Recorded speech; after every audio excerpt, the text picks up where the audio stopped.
ಎಲ್ಲ ಗೋಗವಾಡ ಗ್ರಾಮದ ಸಮಸ್ತ ಗುರು ಹಿರಿಯರೇ, ವೇದಿಕೆ ಮೇಲಿರುವಂತ ಧರ್ಮೇಂದ್ರ ಗಸ್ತಿ ಅವರೇ, ಅಲ್ತಾಜ್ ಬೇಗ್ ಅವರೇ, ರವಿಗೌಡ ಪಾಟೀಲ್ ಅವರೇ, ಈಗ ತಾನೇ ಉದ್ದೇಶ ಮಾತಾಡಿದಂತ ಅಪ್ಪಣ್ಣ ಮಾಳಿಗೆ ಅವರೇ, ಜಹಾಂಗೀರ್ ಬೇಗ್ ಅವರೇ, ಬಸವರಾಜ್ ಪಾಟೀಲ್ ಅವರೇ, ವೀರಪ್ಪ ಗಸ್ತಿ ಅವರೇ, ಶೇಖರಗೌಡ ಪಾಟೀಲ್ ಅವರೇ, ಹಿರಿಯರಾದ ಶಶಿಕಾಂತ್ ನಾಯ್ಕ ಅವರೇ, ನಮ್ಮ ಜಿಲ್ಲಾ ಪಂಚಾಯತಿ ಸದಸ್ಯರಾದ ಪಾಟೀಲ್ ಅವರೇ, ಇಲಿಯಾಸ್ ಅವರೇ, ಮಗ್ದೂಮ್ ಅವರೇ, ಇವತ್ತು ಪ್ರಥಮ ಬಾರಿಗೆ ಬಂದರೂ ಕೂಡ ರಸ್ತೆ ಮ್ಯಾಗೆ ಮೂರು ನೋಡ್ಕೊತ ನಾವು ಸುದ್ದಿ ನೋಡ್ಕೊಂತ ಬರ್ತಿರ್ತೀವಿ. ಸುಮಾರು ಸರ್ ನೋಡಿ ಬಂದದ್ ಮಾತ್ರ ಬಂದೀವಿ.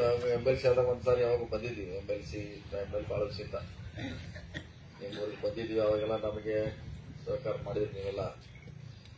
ಈಗ ಬಂದಿರುವಂತ ಉದ್ದೇಶ ನಿಮ್ಗೆಲ್ಲ ಗೊತ್ತಿದೆ.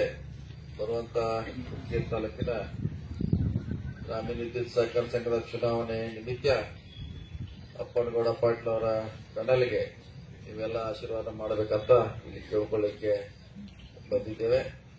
ನಿಮ್ಗೆಲ್ಲ ಹೆಚ್ಚು ಹೇಳೋದು ಏನು ಅವಶ್ಯಕತೆ ಇಲ್ಲ. ಈಗಾಗಲೇ ನಮ್ಮ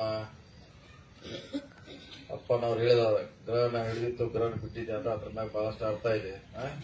ಗ್ರಹಣ ಇಲ್ಲಿವರೆಗೆ ಗ್ರಹಣ ಇತ್ತು ನಮ್ಮೂರಿಗೆ, ನಮ್ಮ ತಾಲೂಕಿಗೆ.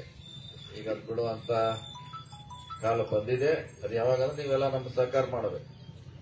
ನಮ್ಮ ಹೊಸ ಪ್ಯಾನಲ್ಗೆ ಆಶೀರ್ವಾದ ಮಾಡಬೇಕು. ನೀವು ಹೇಳಿದಂತ ಸಮಸ್ಯೆಗಳಿಗೆ ನಾವು ಪ್ರಯತ್ನ ಮಾಡ್ತೀವಿ, ಪರಿಹಾರ ಕಂಡುಹಿಡಿಯಕ್ಕೆ ಮಾಡ್ತೀವಿ. ಸುಮಾರು ಸರ್ ನಾವು ಬಸ್ಸಿನ ಸಮಸ್ಯೆಗೆ ಮೊನ್ನೆ ಎಂಬಡಿ ಅವ್ರ ಜೊತೆ ಒಂದು ಸಭೆನೂ ಮಾಡಿದ್ವಿ ಬೆಳಗಾವದಲ್ಲಿ. ಎಷ್ಟೋ ಸಾರಿ ಸಂಕೇಶ್ವರ ಡಿಪೋದಲ್ಲಿ ಸಭೆ ಮಾಡಿದ್ದೀವಿ, ಚಿಕ್ಕೋಡಿಯಲ್ಲಿ ಮಾಡಿದ್ದೀವಿ. ನಮ್ಮ ಪ್ರಯತ್ನವನ್ನ ಮಾಡ್ತಾ ಇರ್ತೀವಿ. ಮೊನ್ನೆ ಕೂಡ ಹೊಸ ಬಸ್ ಬರ್ತಾ ಇದೆ, 3 ಬಸ್ಸು ಚಿಕ್ಕೋಡಿ ಜಿಲ್ಲೆಗೆ ಕೊಡ್ತಾ ಇದ್ದಾರೆ, 3 ಬೆಳಗಾವಿ ಕೊಡಿಸ್ತಾ ಇದ್ದೀವಿ. ಅವಾಗ ಬಂದಾಗ ಒಂದು ತಾಲೂಕಿಗೆ 10 ಎಕ್ಸ್ಟ್ರಾ ಬಸ್ ಬಂದಾಗ ಅದು ಸ್ವಲ್ಪ ಮಟ್ಟಿಗೆ ಪರಿಹಾರ ಆಗ್ತದೆ. ಸಂಕೇಶ್ವರ ಡಿಪೋಕ್ಕೆ 10 ಕೊಡ್ತಾ ಇದೀವಿ, ಗೋಕಾಕು, ಚಿಕ್ಕೋಡಿ, ನಿಪ್ಪಾಣಿ, ರಾಯಬಾಗು.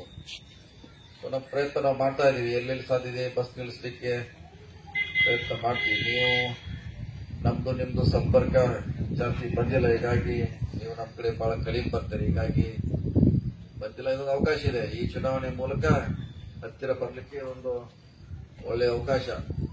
ನಿಮ್ ಕೆಲಸ ಯಾಕಂದ್ರೆ ನಾವು ಆ ಕಡೆ ಮಾಡ್ತೀವಿ, ಇಲ್ಲೇ ಉಗ್ರ ಬಂದು ಕೂತಿರ್ತೀವಿ ಸಾಕಷ್ಟು ಸಾರಿ. ನೀವು ಯಾರು ಕೂಡ ಬಂದು ನಿಮ್ ಸಮಸ್ಯೆಗಳನ್ನ ನಮ್ಮ ಗಮನಕ್ಕೆ ತರುವಂತ ಪ್ರಯತ್ನ ಆಗಿಲ್ಲ. ಯಾಕಂದ್ರೆ ನಮ್ದು ನಿಮ್ದು MLA ಬೇರೆಯವರಿಂದ ನೀವು ಜಾಸ್ತಿ ಬರ್ಲಿಕ್ಕೆ ಪ್ರಯತ್ನ ಮಾಡಲ್ಲ. ಈಗ ಅವಕಾಶ ಇದೆ. ಅದು ನಾವು ನಮಗೆ ಬನ್ನಿ, ನಿಮ್ ಕೆಲಸ ನಾವು ಯಾವುದೇ ಸಂದರ್ಭದಲ್ಲಿ ಮಾಡ್ತಾ ಇದ್ದೀವಿ. ವಿಶೇಷವಾಗಿ ನಾವು ನಿಮ್ಮ ನದಿಗೆ ಹಿರಣ್ಯಕೇಶಿಗೆ ನೀರು ತುಂಬುವಂತ ಒಂದು ಯೋಜನೆಯನ್ನ ಮಂಡಿ ಸ್ಯಾಂಕ್ಷನ್ ಮಾಡಿಸಿದ್ವಿ. ಅದನ್ನು ನಾವು ಮಹಾರಾಷ್ಟ್ರ ಆದ್ರೆ ಹೆಚ್ಚು ಕಮ್ಮಿ ಸಂಕೇಶ್ವರ ಲಾಸ್ಟ್ ಏನಿದೆ ಅದು ಕೋಚ್ ಕಟ್ಟಿ ಅಂತೀವಿ ನಾವು. ಲಾಸ್ಟ್ ಅಲ್ಲಿ ನಾನು ಮಹಾರಾಷ್ಟ್ರ ಬಾರ್ಡರ್ ವರೆಗೆ ಹೇಳದೇ ಇದ್ರು ಕೂಡ ನಾವು ಮಾಡಿದೀವಿ. ಮತ್ತು ಮಧ್ಯ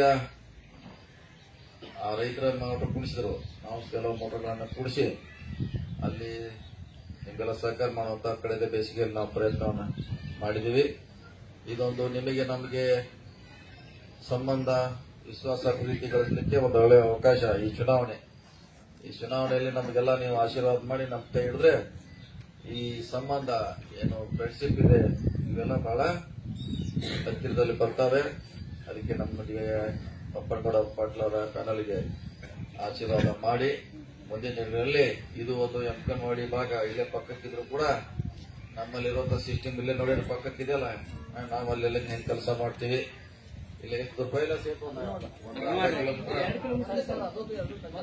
1 ಕಿಲೋಮೀಟರ್ ನಾವು ಗವನಾಳಿಂದ ನಿಮ್ಮ ಊರಿಗೆ ರಸ್ತೆಯನ್ನ ಮಾಡಿಸಿದ್ದು ನಾವು ನಮ್ಮ ಸ್ಕೀಮ್ನಾಗ. ಅದು ಎಂಕನ್ ಮಾಡಿದ ಅಷ್ಟೇ ಅರ್ಧ ಮಾಡಿಸ್ಬಾರಂತ ಇಲ್ಲಿವರೆಗೆ ಟಚ್ ಮಾಡಿದ್ವಿ. ಅದು ನಿಮ್ ಮೇನ್ ರೋಡ್ಗೆ ಗವನಾಳಿಂದ ಅಲ್ಲಿಂದ ಇಲ್ಲಿವರೆಗೆ ರಸ್ತೆಯನ್ನು ನಾವು ಮಾಡ್ತೀವಿ. ನಾವು ಆಮೇಲೆ ಈ ರಸ್ತೆ ಕೂಡ ಮಾಡುವಂತ ಪ್ರಯತ್ನ ಮಾಡಿದ್ವಿ. ಸೊ ಇದೊಂದು ಒಳ್ಳೆ ನಮ್ಗೆ ನಿಮ್ಗೆ ಕೂಡುವಂತ ಒಂದು ಭಾಗ್ಯ. ತಾವೆಲ್ಲ ನಮ್ಗೆ ಆಶೀರ್ವಾದ ಮಾಡಿ ನಮ್ಮವ್ರು ಇರ್ತಾರೆ, ಯಾರಿಗೆ ಹಾಕ್ಬೇಕು, ಹೆಂಗ್ ಹಾಕ್ಬೇಕು ಓಟನ್ನ. ಒಬ್ರು 15 ಓಟ್ ಹಾಕಬೇಕಾಗಿತ್ತು, ಒಬ್ರು ಅದರಲ್ಲಿ ಸುಮಾರು 100 ಓಟುಗಳಿದೆ ನಿಮ್ಮ ಊರಲ್ಲಿ. ನಾವು ಹೆಚ್ಚಿನ ಆಶೀರ್ವಾದ ನಮಗೆ ಮಾಡಬೇಕು, ತಮ್ಮ ಕೆಲಸ ಮಾಡಲಿಕ್ಕೆ ಸೇವೆ ಮಾಡಬೇಕು ಅಂತೇಳಿ ನನ್ನ ಮಾತು ಮುಗಿಸ್ತೇನೆ. ನಮಸ್ಕಾರ.